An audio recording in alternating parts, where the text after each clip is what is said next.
go. Perfect.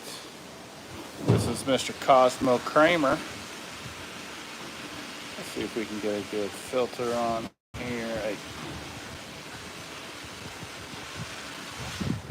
Bubbles.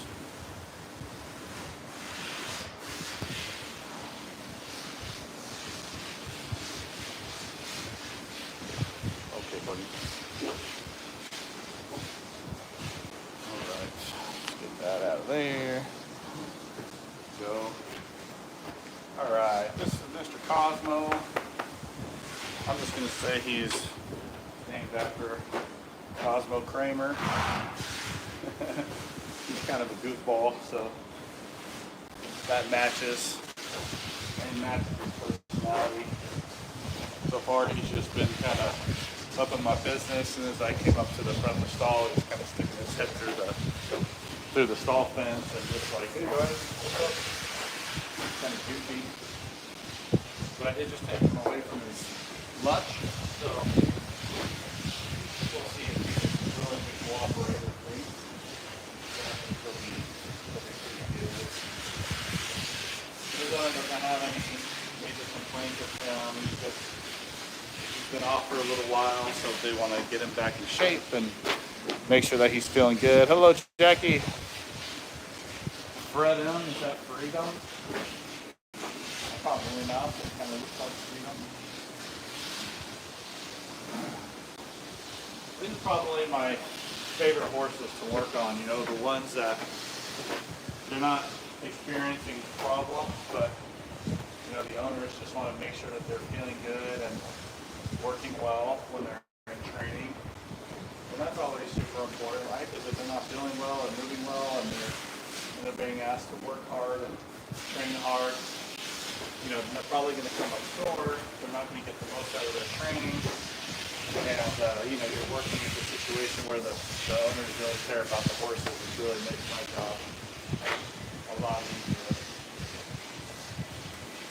And then, you know, keeping them adjusted prevents them from having a lot of the issues that I'm called out to help with. So,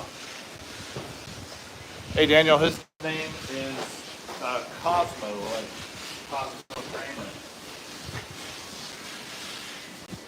Hopefully you get the reference there. But you can see he's just super chill, real relaxed, you know. Kind of get the feeling like he just wants to be rubbed on, and you know, he loves the attention. You know, like as soon as I walked up here, he just put his face through the stall railing. He's like, "Hey guys, like what you doing?" So there we go.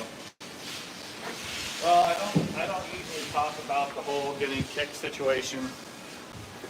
You know, you're asking for a jinx that's not going to be pleasant. So,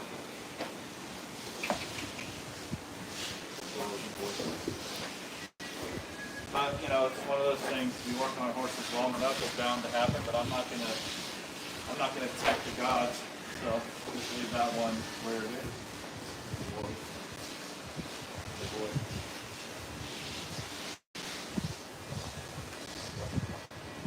I'm okay with the curiosity, but you gotta be careful because the curious smells and the curious lip wiggles on your leg can turn into a nip pretty quickly. So I do let them get away with quite a bit, but you know, I try to keep myself safe at all times, just in case. Because they are horses, and you never know. Everybody. Come on. No, but they want to see you, and you want to go over towards your feet. Come on. There we go. That works. So I like to use a lot of these pressure points on them because as a chiropractor, I'm mostly concerned about proper range of motion.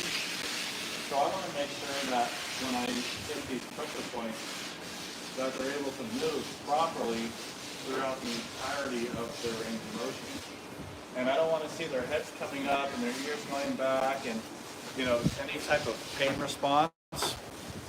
But, you know, the most important thing is that I don't see them coming up short in regards to their range of motion. And if I do, then that's really what I'm going to focus on fixing, right? Because if they have a limited range of motion, then it's probably, the soreness and pain is probably going to be there along with that. But they can just be sensitive beings, they might not like a certain thing, and if they don't like it, they might throw their head up and be very reactive, but their range of motion might be fine. So if I get that limited range of motion, and I have a pain response, then that's something I'm going to be a little bit more concerned about. So pelvic range of motion looks good. He doesn't have any negative reactions to the pelvic pressure points. And that's the first thing that I check when I'm back here after I do my motion palpation and my static palpation. So that's great. Bring this back up nice and easy, no fussing. Bring his pelvis down and forward, nice and easy, no fussing. So he's really nice in his SI joints. And then the next pressure point I like to check is the shoulder pressure point for cervical or neck range of motion. So I want to see that he'll come all the way around and touch his shoulder with the tip of his muzzle. And you can see he goes about halfway. There we go. Went about halfway and stopped. A lot of times I think they're just trying to figure out what you're asking them, right? So if they're not too sure, they might start going around and like, oh, is this what you want? Is this what you want? And then to tell them, yes, that's what I want, I increase my pressure. And then he'll come all the way around and touch just like he did. So that's really what I love to see. Con, no, I work on all types of horses. He's not a racehorse. He's a team roping horse. Hello, Pat. Welcome back. Hope you're having a great evening. Ugh. Hey, Gary. Nice to see you.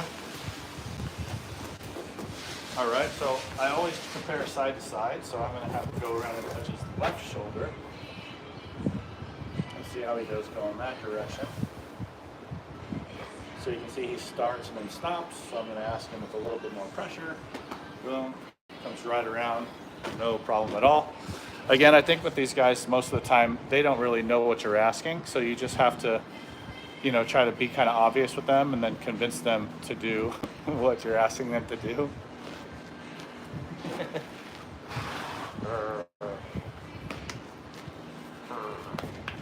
It's a goofball. And these roping horses, man, they're so tough. The old ranch horses, the old roping horses, they're so tough. And, they might not even show you where they're hurting the vast majority of the time. So you really have to pick up on cues. And, one thing that they'll do in order to do the movement that you're asking them is they'll use other parts of their body to allow that movement to occur. So if they're sore in the neck, and I'm asking him to go around to the right, if that hurts him, he might still do that movement, but he's going to try to go around the areas that hurt. So even if he can get to the shoulder, if he doesn't get there properly, that's bad, right? So I want to try to figure out, okay, where does that motion stop? Where is the compensation occurring so that he can get to the shoulder? And then I need to find the reason why that compensation is happening and fix that. Most people will say, oh, he's stuck in his neck. He's coming halfway and then going to the shoulder. And they go, oh, well, he's probably stuck halfway in his neck. Well, that's not necessarily the case. He might be compensating there for a pull issue, or he might be compensating there for a lower cervical issue. So I want to find the reason they're compensating and clear that. So what we like to call the underlying cause, rather than just fixing the surface issues that we think are the problem. And he's trying to run away again. WSP. All right, so his cervical extension was really easy. I'm going to bring his head down to his chest and check his cervical flexion. That's beautiful as well. The one thing that's hard as a chiropractor, right, is sometimes you want to do too much. You want to make sure that, a client's paying you to come out to work on their animals, and you want to make sure that when you're done, that you've done enough in the client's eyes, right? And if I come out to work on a horse and they just don't have very much that needs to be adjusted, I might have the tendency to just go in there and adjust things just to appease the client. When it's really necessary to educate the client, and I try to compare that to when you go in for a dental cleaning, right? Like, I want to go to the dentist to get a cleaning and get my teeth checked for cavities. I don't want the horse to find cavities, right? I don't want there to have to be a whole bunch of stuff that the dentist needs to fix. And when it comes to chiropractic, it's kind of the same thing, right? Like you don't want me to find a whole bunch of things that need to be adjusted. You just want me to go out and fix what needs to be adjusted if there is some things, right? So, you want to give the horse a good adjustment, but the biggest thing is to do a really good assessment and evaluation so that you can adjust what needs to be adjusted and nothing more. So, awesome. Thank you guys for coming in. I really appreciate it. He's doing really well. I'm going to start with this, or continue with this. I'm going to check his TMJs, and I'm going to check his hyoid and see if there's any sensitivity there. Then I'm going to do his leg. Nice. Loves to show his teeth, but he's not bad. But you keep letting him do that. That's a good boy. That's a good boy. You keep letting him do that, then he might try to take a little nip. There we go. He's a super cool guy. Good boy. So I'm going to check his pull TMJ and hyoid, and then I will get to his front legs. And if you guys are enjoying the live, if you don't mind hitting that like button for me, or just double tap your screens, that's the easiest way. I would really appreciate those likes to start rolling in. In fact, we have 117 people watching and only, we got 12 likes, so 124 watching and 12 likes. So if you could help me out there, I would greatly appreciate that. I'm going to check his pull. Oh, that's really easy.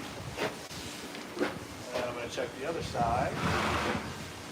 Oh, that's really easy.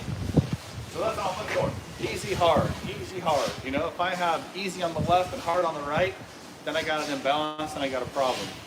So everything is easy, hard. If I pull his leg out front, if he's willing to just let me pull it all the way out into full extension and it's easy, but the right leg is not easy, he's trying to pull that back and he's fighting it and there's resistance there, then I know I have something that I need to look at.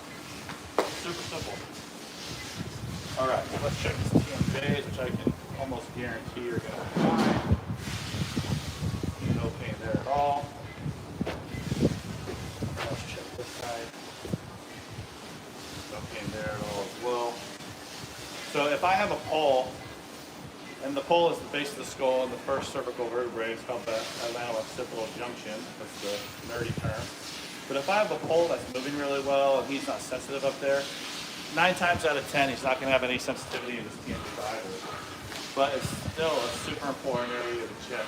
I would say it's probably the most important area to check is the TMJ more than anything else in their bodies.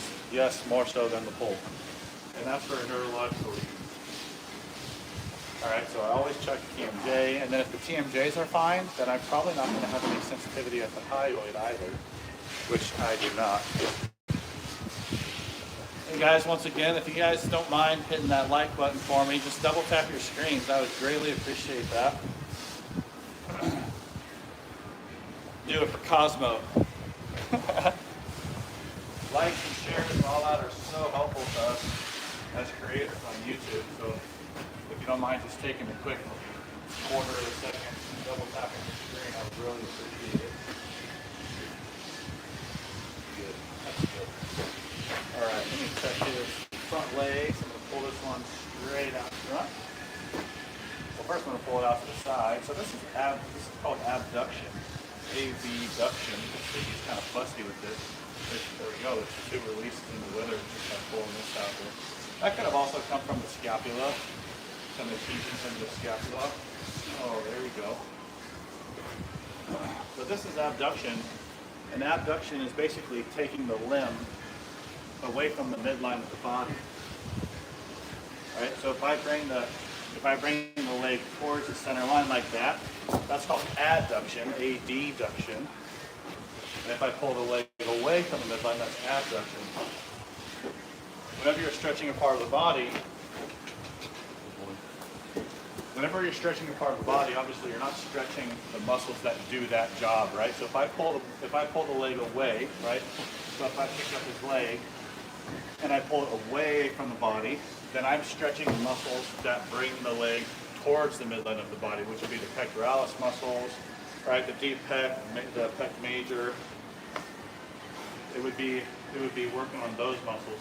If I'm pushing the leg towards the midline, then I'm working the muscles out here. So I'm working mostly the deltoid muscles. So that's what I'm looking for, is when I'm pulling the leg out, is there tightness in the muscles that would do the opposite job, and then I might go in there and do some muscle work, or maybe give the leg a little bit of a pull up towards me to give those muscles a nice stretch. But he feels pretty good on this side, in both abduction and adduction. So I'm going to bring this leg out and just check him in full flexion of the shoulder. Good boy. As you can imagine, he's not the lightest thing on 4 legs. Good boy. But you can see that he has absolutely no problem coming out into full flexion. So I have the shoulder flexed and I have the knee extended. And this is not a knee, it's actually a wrist. But for some reason, in layman's terms, we've given it the wrong name and we call it knee. But people will go, oh, my knee can't do that. And I'll do this, I'll rotate the leg at the knee, right? And they'll go, oh, my leg can't do that, my knee can't do that. And that's right, because that's not a knee, it's a wrist. And guess what? Your wrist can do that in both directions. So that's all I'm doing, is trying to work that knee, work that wrist, make sure everything is nice and loose and that it can do that circumductive movement.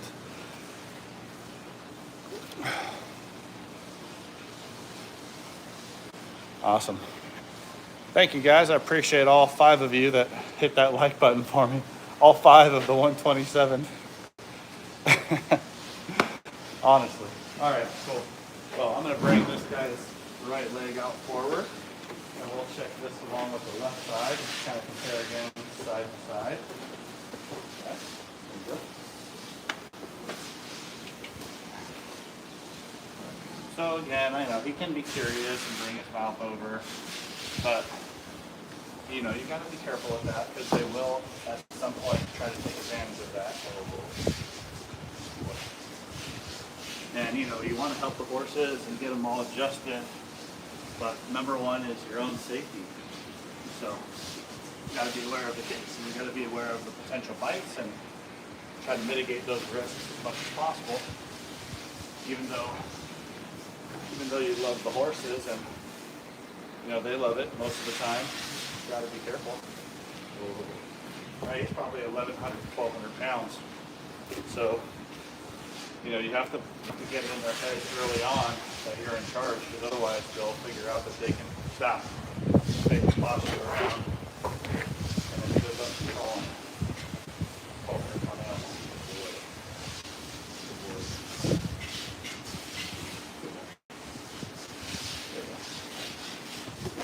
Front legs feel really, really good. It's a good boy. If you guys have any questions or comments, feel free to type them in there.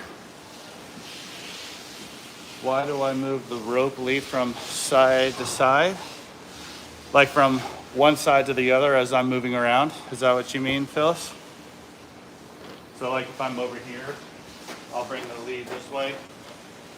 And if I move over to the side, I'll bring the lead this way. Is that what you mean? Oh, so it's really all about control, right?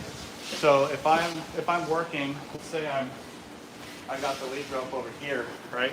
And I'm working over this way. I don't have a whole lot of control. If he wants to get out of dodge and move his head away, all I have is this one over here. And if I pull from here, what that's doing is it's wrapping around his head, and it's actually pulling his head away from me, like towards the direction that he wants to go. But if I have the lead rope over here, right, and I'm working on the legs, and he starts to go that way, I can pull him back here. Right? I can keep that tension on the lead rope.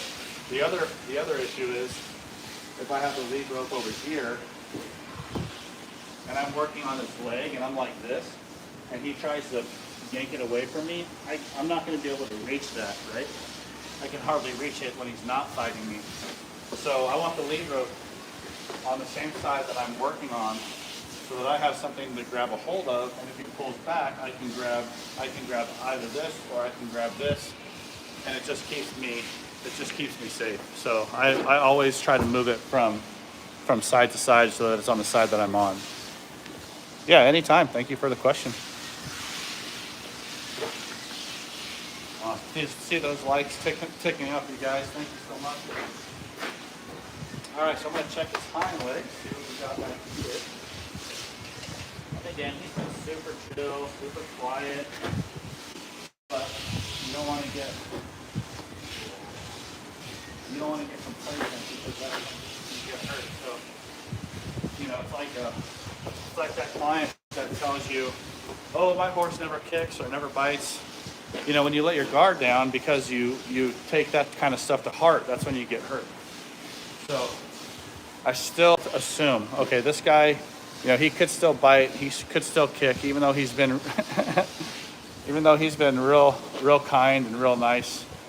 You just never know. Something could hurt him, or he could have some trauma from something that happened to him in the past. Woo-wee. And you know, doing something that you're not expecting him to set him off might set him off. So just got to be careful. Awesome. Now let's take the other leg.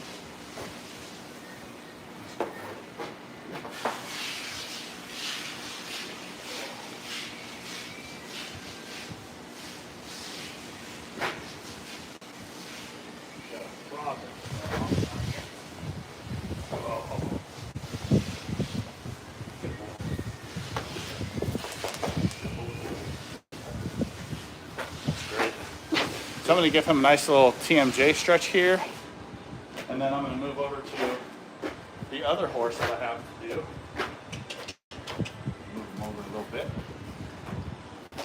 So again, with this TMJ, I just want to make sure that he can open his mouth nice and wide, that he can bring that lower jaw equidistant to both directions. Just make sure that overall he's comfortable using his mouth. And then it's always good to check the teeth, like to get down here and just take a peek. Those look really good. And they've got 2 TMJs, one on each side, so I just want to make sure that he's comfortable on both sides, which you can see that he's very comfortable. Keep the halter out of his eyeball. There we go. And you'll see once I let this go, but he'll stand here and he'll lick and chew for a while. He'll drop his head, probably take a few deep breaths. He might yawn a little bit, kind of flick his eyeballs. But it's a very nice stretch for them, and it gives them a nice endorphin rush, puts them into that parasympathetic mode where parasympathetic is resting and digesting. So they'll just get nice and relaxed. They'll do all the things they would do if they are nice and relaxed, which is the deep breaths, the big yawns, the licking and the chewing. They might all of a sudden have to go to the bathroom. So it's just a really nice thing to do for them yeah, there we go. There's a big deep breath. And you can see him still licking and chewing there. Super curious. But if a horse is in pain, or if they're in that fight or flight sympathetic mode, they won't be curious, right? They'll be on guard. They'll want to just kind of run away and get away. But if they're in that parasympathetic rest and digest mode, they're nice and relaxed. They're not stressed out. Then they'll be curious. They'll want to come smell you, kind of do this type of stuff. They might want to take a little nip, but they're not being mean. They're just trying to figure out what the heck that is and make sure that they're safe overall. Hi, Dahlia. Hello. All right. So I am going to take the lead rope off, set him loose. I'll probably go right back to his food. I'm going to throw his fly mask on for him. For those of you who don't know, this is not a blindfold, this is a fly mask. They can see through it just fine, but it keeps the flies off their face and out of their eyes and all that annoying stuff. All right, so I'm going to switch over to the second horse that I have to do here today. And we think she's a little bit older, around 19 or 20. Her name is April. This is little April right here. Little cute red mare. Whoops. There we go. Let me check one thing. All right. So again, both of these horses I have not worked on before. So when I go to work on a new horse, you know, I have to take my time and make sure they're comfortable with me and kind of go slow and try to make it as nice of an experience for them as possible. Celestial, I do some dogs. I've done some show pigs and show cattle. People have asked me to do a couple of their chickens. What else? Gosh, a turkey. I've done a blue turkey. Donkeys, mini ponies, mini donkeys, mules, mini mules. A whole bunch of different animals, but I'm mostly known for the horses, so that's what I do probably 99% of the time. All right, so let's get Miss April over here. I'm gonna pop her fly mask off. So you can see, let me show you her body language here. So watch her body language as I start to walk up. See the ears kind of go back. You know, she initially when I walked up, she moved her head to the other side of the stall. So you watch her ears. There we go. See, so her ears get pinned and she's like, I'm not too sure about you. So that's all stuff that you have to pay attention to when you start working on a new horse, right? And I just don't want to just jump in there and try to do what I want to do right off the bat. I want to do what she's comfortable with so that she trusts me. I can build some rapport. Otherwise, it's going to be a tug of war and it's going to be a struggle the entire time. So I want her to get comfortable with me, trust me, and then we can jump in and do what we need to do. So on a horse like her, maybe she's a little bit shy about me going up to her face right away, right? So instead of going up to her face, I might kind of take a different approach instead of walking straight up to her, which is kind of like offensive to horses a lot of the times. I might start here at like a 45-degree angle and then walk up this way, right?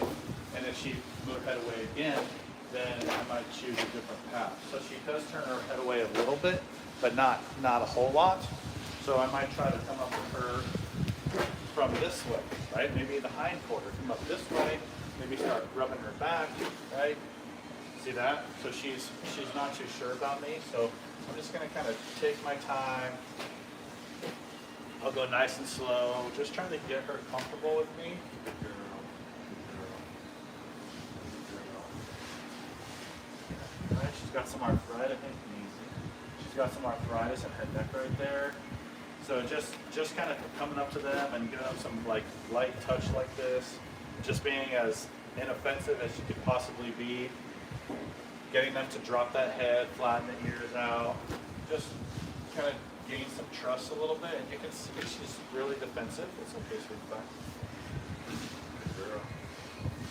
So really, I'm just trying to find that spot that she likes. What spot does she like to be rubbed? What spot feels good to her? This is a really common one right here, because when they're getting groomed by their moms, right, when they're little, this is one spot that their moms will pay a lot of attention to, and they'll kind of bite here and nibble here and just rub on them here. So you can see just by doing this one, she's dropping her head, she put her head into her feed bucket. That's an inoffensive spot for her where you can kind of get started. Oh, thank you, Celestial. I appreciate it. So that's good. Head's down, ears are soft. So we'll just kind of go slow with her, right? Because I want her to trust me. So there you go. So I want to make sure that she sees me. If I see her head go into that feed bucket, I'm going to stop where I am. I'm not going to go closer. Give her my hands or let her smell me a little bit. Good girl. Good girl. Good girl. Good girl. And horses are super energetically sensitive beings, right? So if she's acting like this and I go up to her and I'm afraid, she's going to feed into that and she's going to act even more defensive and she's going to be afraid. So you have to go into this being confident, right? Don't be scared. Don't let these little body language cues deter you, but just use them as little bits of information to help build that relationship. All right, so you can see she's watching me the whole time. She's got her nostrils kind of pulled up. Good girl. Good girl. And I don't know this horse. She could have had a bad experience with guys in the past. You know, she might have been abused by somebody wearing a baseball hat, you know. So sometimes with horses that are really defensive, I might take my hat off Yeah, so she's got a little bit of pain there too, but just not a happy mare, right? Like we had Cosmo over there who was super happy, super chill, very relaxed. And then we get this mare who's just like just grouchy, kind of want to bite at the air. So I'm going to try to get her fly mask off. And then if I can get her fly mask off, then I will pop that halter on her. But the one thing I'm not going to do is I'm not going to act afraid, right? If you act afraid, they'll be afraid. If you act calm and you keep a nice calm demeanor, then usually they'll keep a calm demeanor. Even if they're nasty, they'll start to calm down, and at least they'll listen to you and let you get your work done. I'm going to try to. That bright light back there is just crazy. But I don't think there's a whole lot I can do about it, but let's see if any of these filters that kind of calms it down a little bit. All right.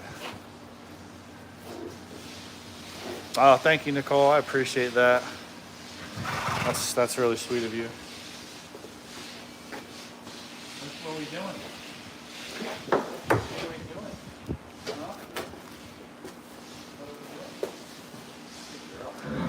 Good girl.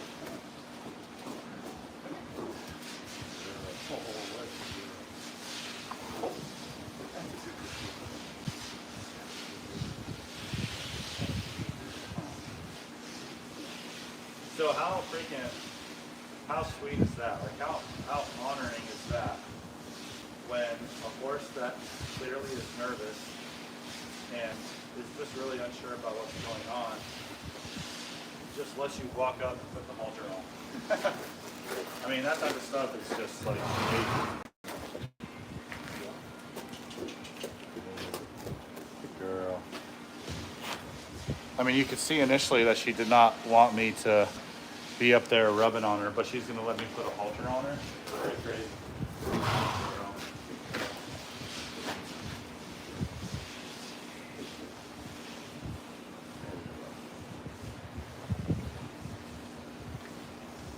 So I love that. I think part of my job, and the reason why it's just so great to have your horses adjusted, is because, hey, did you see that? So that was a little bite attempt there, but she could have gotten me if she wanted, but she didn't, and that's just a thing to keep in mind. Like maybe I'm touching her somewhere that hurts, right?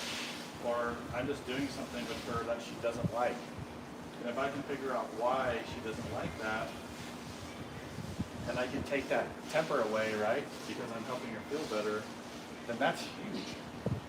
And if she doesn't like to be touched, and you have other people come in and just do what I'm doing, whether it's massage or chiropractic, sometimes magnetic wave, PMF, anything like that, and you just have people get their hands on your horses, and the horse starts to realize, oh, this feels good, and I like this, then they'll stop being so grouchy. They'll stop hating people touching them. They'll be much easier so it's right up here. They'll be much easier for your barrier to work on. But they have to be people that are confident around horses, because if you have somebody that's kind of scared and she's doing this crap and the person kind of jumps away or gets excited and moves away, then the horse is like, oh hell yeah, I can do that 100 times. I can keep this person off of me just by acting like this. Whereas they might be acting like this because they're feeding off of you, right? So you gotta be calm, you gotta drop your baggage. Horses' temperaments, their natural temperament is to be nice and quiet and calm and be eating and grazing and moving around. They don't want to be mean. If they're mean, something's wrong. And she's really rotating her pelvis. I know, I can really see behind her. Really rotated, really rotated in her left SI joint. Okay, stop. And also, it's time for them, like they're starting to come into season. Hey, they're starting to come into season, and if they have ovarian issues and they're coming into season, they can be really bitchy like this. Hey, stop.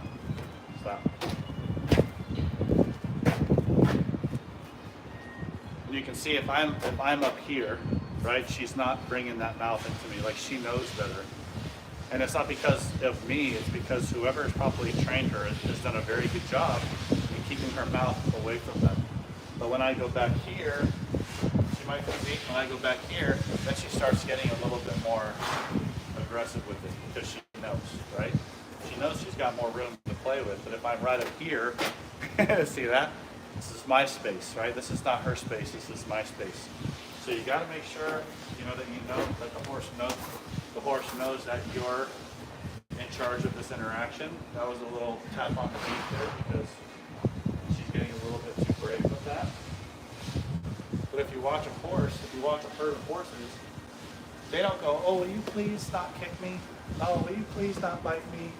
Will you stay away from me, mare? Hell no. They double barrel kick each other. They bite the hell out of each other. They rear up and they freaking strike at each other. And when I'm in her space, I'm just another member of the herd. So I need to treat her like that. Otherwise, she is going to take massive advantage of me, and that's when it gets really, really dangerous. And granted, if it's too dangerous, I'm not going to keep pushing. I'll just tell the client, she's not a candidate for my services. Because there's no reason to get hurt trying to help one horse when you have, unlimited numbers of horses to work on. So because she's kind of bitchy right now, I'm going to hit the SI pressure point, and I'm just going to hold on to her head. Good. So she extends on the right side of her pelvis very, very nicely. Good deal.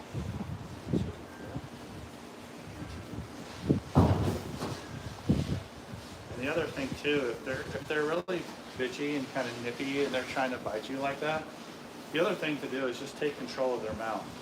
And I'll show you that here in a minute if she keeps trying to do that.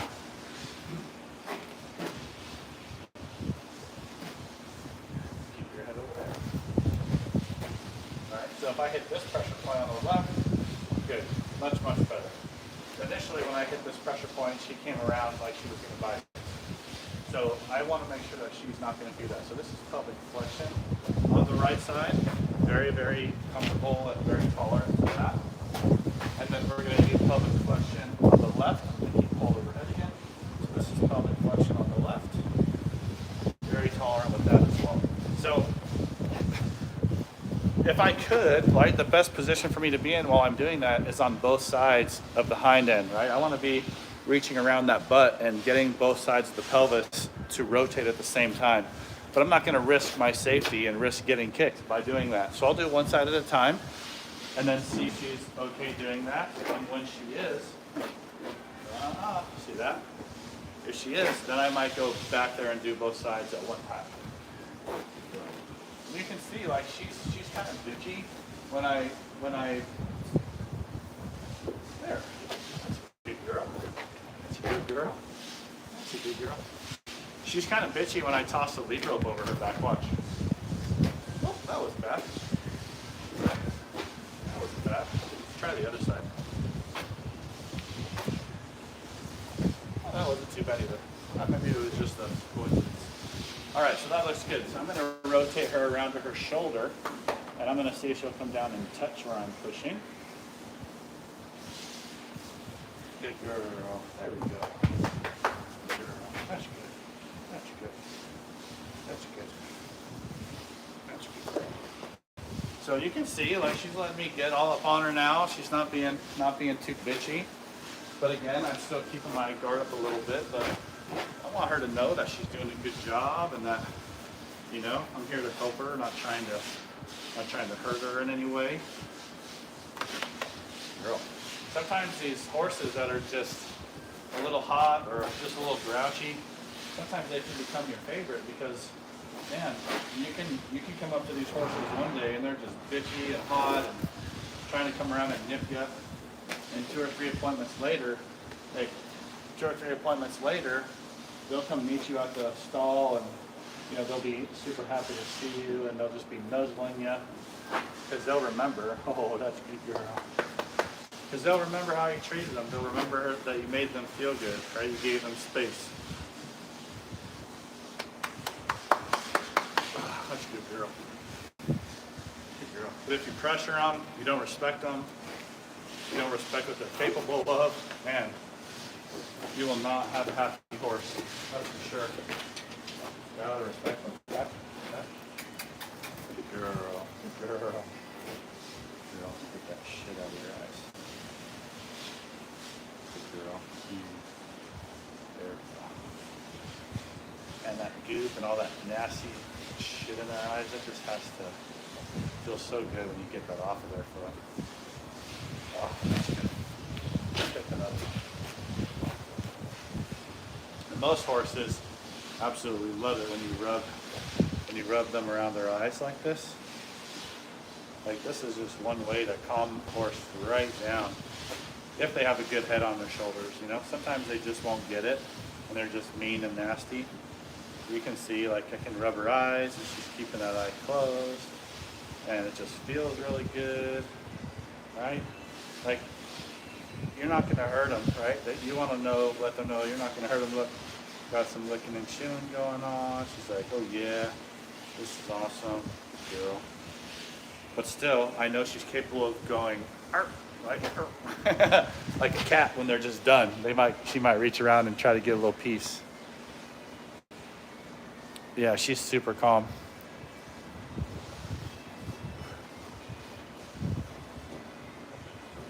All right, Clement. See you later, buddy.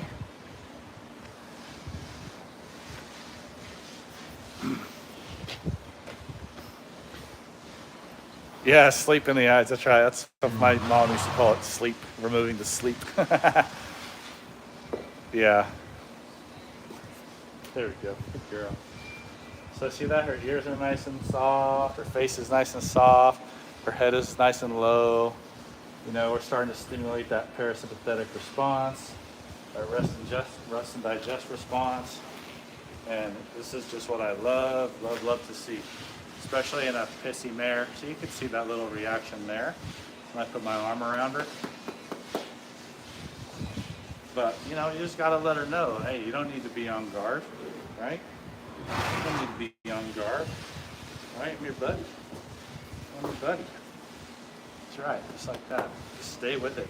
She brought her head around like that, and I was like, oh my God. You know, then she's going to be like, oh, hell yeah, I can do that. Keep him off of me. All right, I'm going to move her over to the left a little bit. Girl. I'm going to check her up at her pole. Again, this could be an area that's sensitive for a lot of horses, so you know, they do like it when you come up here and you just kind of rub it in a circle in a nice, easy way. It's nice and comfortable. And then I'm going to extend her and bring her to the left. So bring her up and just a little bit to the left. That's really nice.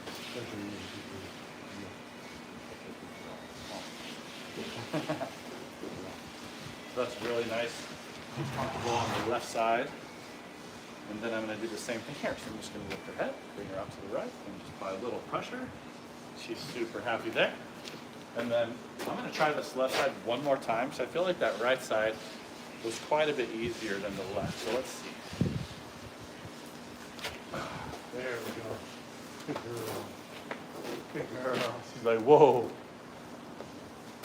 That's a good girl. Yeah. That's a good girl.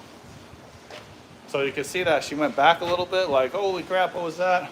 And then came right back into me. So that's what I love to see, right? Especially if you're watching at the beginning of the live and you could see how she was super hesitant, right? And she was kind of off put and turning her head away from me and just kind of pinning her ears.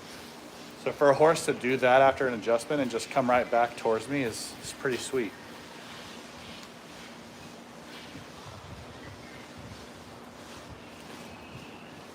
Bernadette, I mean, you can, you know, you can get offended by that if you want. I mean, but the fact is that she's kind of being bitchy.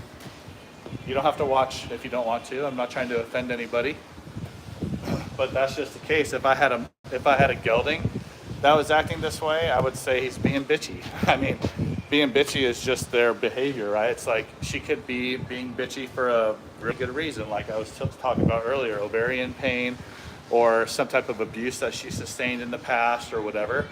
But she's not being nice and friendly, and she's not a mean mare. So I would rather call her bitchy, you know, being bitchy than being a mean mare, right? Which one's worse? Like, she's not a mean mare. but she's being bitchy for whatever reason. But I love her, right? She's freaking awesome.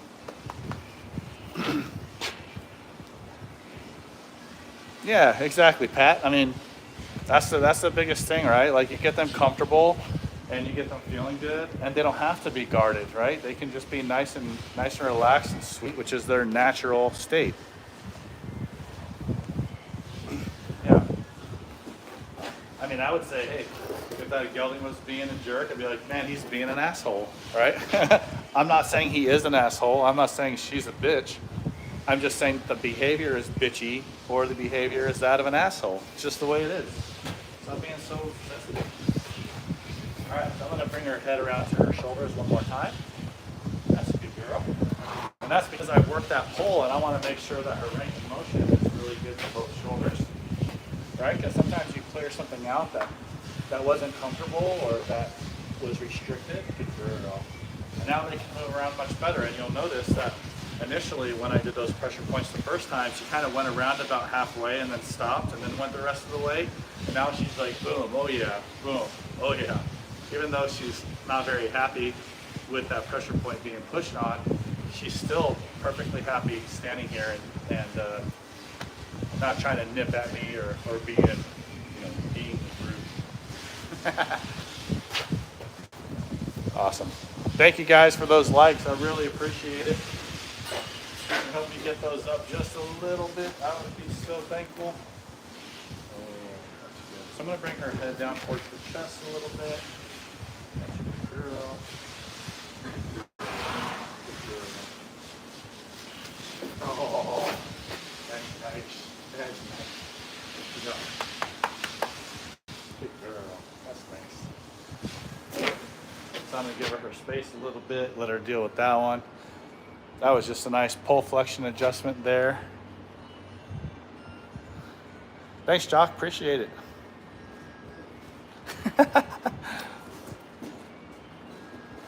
Yeah, she's just being rude.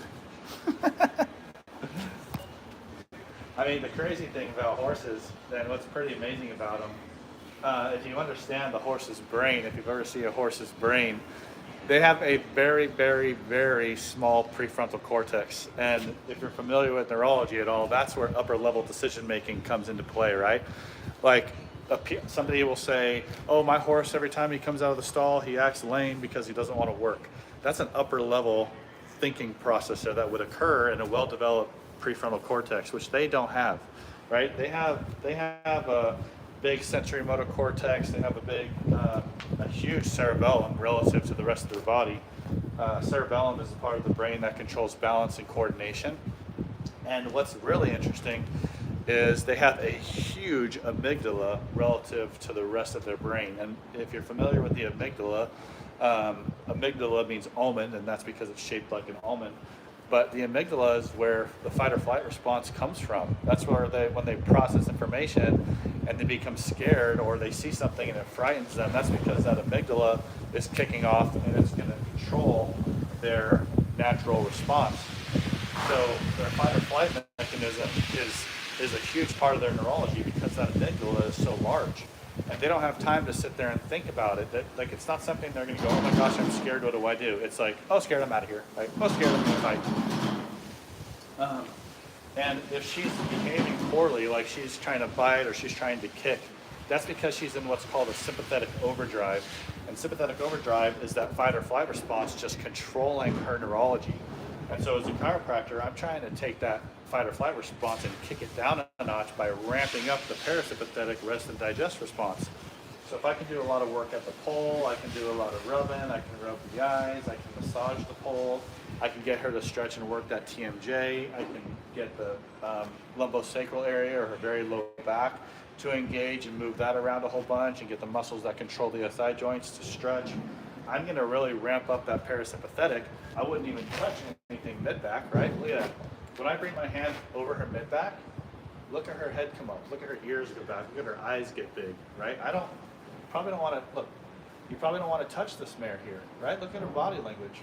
But if I go away from that and I just come up here, right? Girl.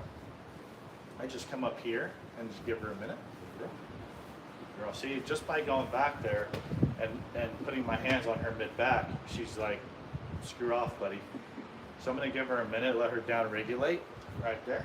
And then I can come up, back up to her pole and rub and make her feel good and kick off this parasympathetic, right? And you'll watch her eyes get soft and her head get soft and her ears get soft, right? It's all about that body language and changing their neurological state. And you want your horse to be in a parasympathetic rest and digest state because that's where healing occurs. They're going to digest their food better. You'll prevent colic.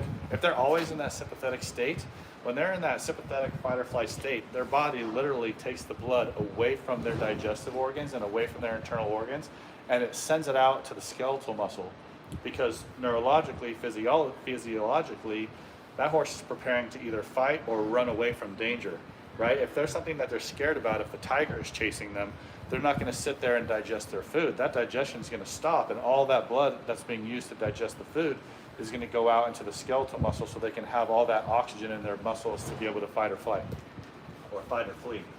So in a parasympathetic state, all that blood is doing the opposite. It's going from the skeletal muscle and it's being shuttled into the organs and into the digestive system so they can better digest their food. That's when their immune system's going to be pumping. They're going to be much healthier, much happier. And so that's what you want to do. But if I come in, I work this lead. See that response when I go to her mid-back. So she don't want that. She wants everything else. She wants neck, she wants pelvis, but she does not want mid-back. And that's because these muscles and everything here is tight. The sympathetics are just kicking the parasympathetics ass. See, and you don't want that, right? I'm going to stretch this out. That's good. Right, so we want to not innervate this area. We'd rather stretch that out, like scratch her belly, get her to lift her back, get her to contract the abdominals, but not contract, look at that, not contract the extensors, because that's really going to fire off the sympathetics. All right, let's get the legs done. This is another really nice way to help your horses relax, build some rapport. She's kind of head up right now. She's leaning away from me. She's kind of holding some tension in this leg. If I pull it too fast, she's going to yank it away. Look, and she's going to get super guarded. So I'm just going to hold a little bit of tension, kind of matching her tension right now. Good girl, good girl. There, good girl, good girl. Right, but she's a little dipper, so keeping an eye on her head while I'm over here. Good girl. See, trust a little bit, but keep yourself safe. Good girl. Oh, there's a nice release in that shoulder. Good girl. Trust you. Hold on. Good girl. Give it out for a second. There we go. I'll probably just do the front legs today. I won't do the back legs today.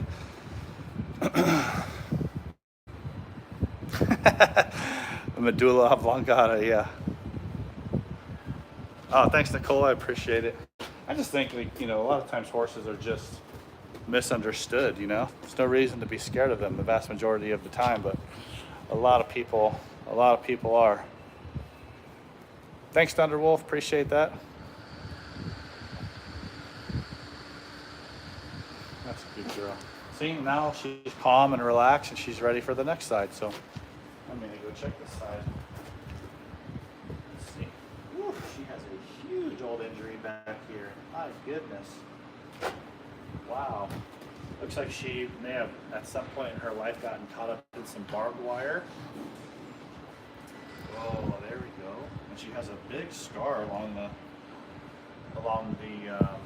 back of her hoof and all the way down the side. Good girl. Good girl. And I can feel her. She's not really wanting, watch, she's not wanting to let this go, but if I tap, there we go, back it goes. Because I want her to be relaxed. If she's holding a lot of tension like this, I'm not going to be able to adjust it, right? And if I do, it'll be uncomfortable for her. Oh, good girl. Woo, there's another nice release in that shoulder. And I'm going to try to bring this one out front a little bit. Because I want to stretch the scar tissue that's running down the back of her foot. And you can see that. It kind of goes all the way around the coronet band. Wow. I'll have to find out what happened to you, sweetie. So she might have been in a major accident. She might have got caught up in some barbed wire. You just never really know. But I do know that getting my hands on them and helping them feel good is a great way to help overcome mental and emotional trauma that they suffer.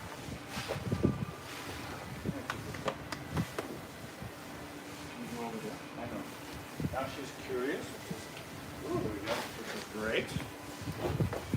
They are not curious when they're in a sympathetic state.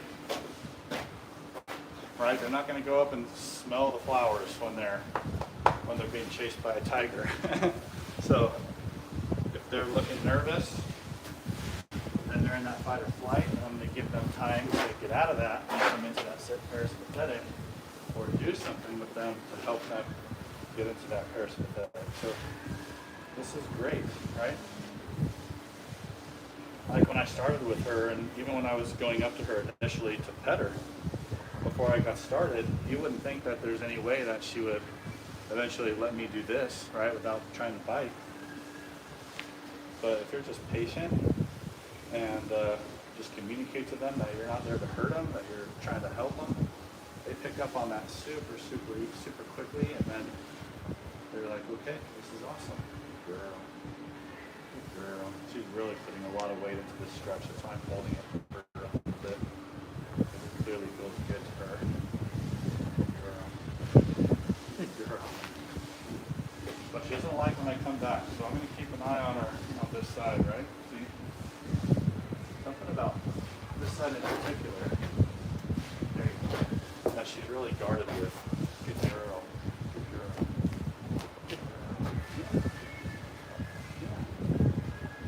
She is such a sweetheart.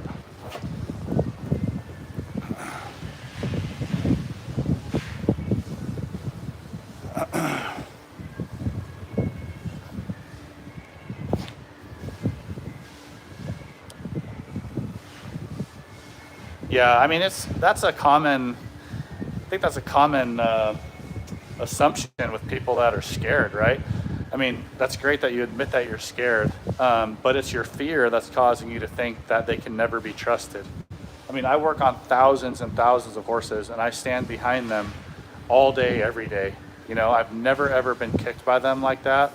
I've never been full on bitten by a horse, and I work on some of the nastiest ones. Most of the time, they're going to communicate to you that they're pissed off, or that they're hurting, or that they don't want you near them, or don't want you near them in the way that you're approaching them. And if you miss those cues and they give you a lot, then you put yourself into a dangerous situation. But if you just listen to what they're trying to tell you, pay attention to their body language, they'll let you know when it's okay to approach, and they'll let you know when it's okay to do stuff with them. But a lot of people, they just don't understand that, and they think they can just jump into their space and run up to them and just be obnoxious, and then they get hurt. But they're very, very pleasant animals. Their nature is to just eat and sleep, right? So they're not aggressive by nature. If they're aggressive, then, it's not their fault. Something's happened to them in the past, most likely. Hey, thanks, Pat. I appreciate it. Have a great night.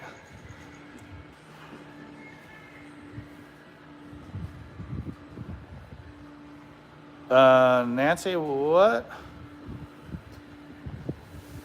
Yeah, no, I agree. Yeah, I was misreading that. Yeah, I agree. I mean, she doesn't like certain spots to be touched, and that could be for any number of reasons. But you can see, like, even though she's kind of pissy when I go back here, she's not trying to come at me. She's just like, hey, what are you doing?